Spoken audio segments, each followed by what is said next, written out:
2016 ഉടുമ്പൻചോല മണ്ഡലത്തിൽ BDJSന്റെ കടന്നുവരവും NDAയുടെ മുന്നേറ്റവും കോൺഗ്രസിന് തിരിച്ചടിയായിട്ടുണ്ടെന്ന് UDF സ്ഥാനാർത്ഥി സേനാപതി വേണു തിരിച്ചടികൾ മനസ്സിലാക്കി മാറ്റങ്ങളോടെയാണ് ഇത്തവണ തെരഞ്ഞെടുപ്പിനെ നേരിടുന്നതെന്നും സേനാപതി വേണു ജനം ടിവിയോട് പറഞ്ഞു. മണ്ഡലത്തിൽ ഇത്തവണ കൂടുതൽ കടുത്ത പോരാട്ടമായിരിക്കുമെന്നും മണ്ഡലത്തിന്റെ വികസന പ്രവർത്തനങ്ങളുടെ തുടർച്ചയുണ്ടാകുമെന്നും സേനാപതി വേണു വ്യക്തമാക്കി.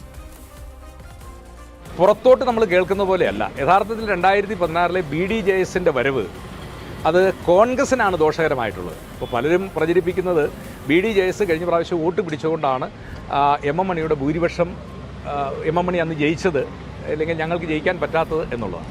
യഥാർത്ഥത്തിൽ അങ്ങനെയല്ല. 2016 BDJSന്റെ വരവ് ദോഷകരമായിട്ട് ബാധിച്ചത് കോൺഗ്രസിനെയാണ്, ഐക്യജനാധിപത്യ മുന്നണിയെയാണ്. അപ്പോൾ ഇപ്പോഴും BDJS മത്സരിക്കുന്നു.